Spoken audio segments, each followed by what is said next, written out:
कशा करता तर मोह महिषासूर मर्दाना लागून मोहरूपी महिषासूर दैत्य आहे त्याला मारण्याकरता. कारण मोह शब्दाचा अर्थ आहे अध्यास. दोन अध्यास आहे. अहम मम अहंता ममता इति दुःखात पदे द्वे.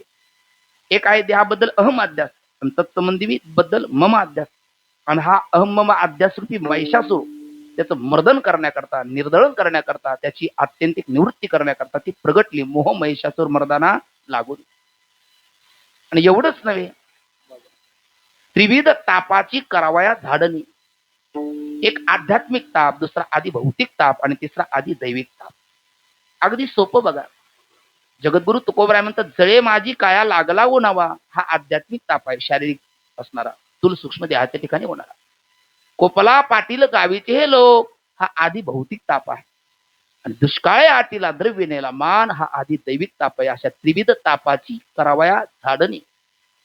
आणि नाथबाबा सारखे तुमच्या आमच्या सारख्या भक्ताला भक्ता लागी तू पावसी निर्वाणी. निर्वाण म्हणजे संकट समायाला ती धावून येणारी आहे.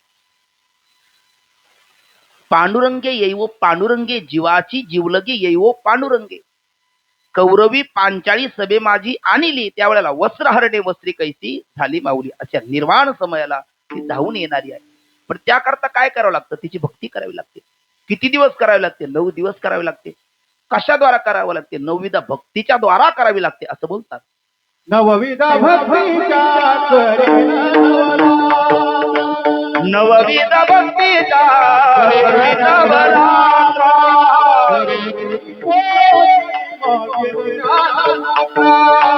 रोरी बोली मागेन दानपुत्रा.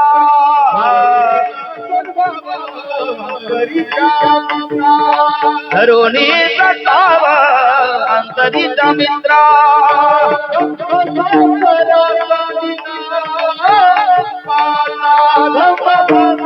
संसारासाठी उपासा जोगवा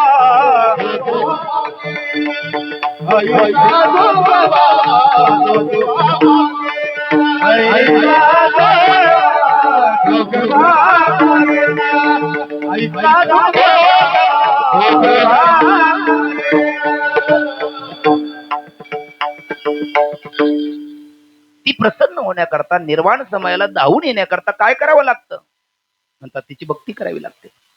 किती दिवस? 9 रात्री. त्याचा उत्सव प्रधान आहे. म्हणून नवविध भक्तीचा करुणी नवरात्रा.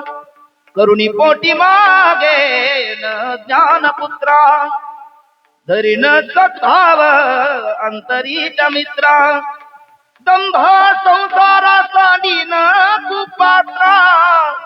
दंभ संसारा तांडीन कुपात्रा. आईचा जोगवा जोगवा मागेन. आईचा जोगवा जोगवा. 9विधा भक्ती आहे. 10 प्रकार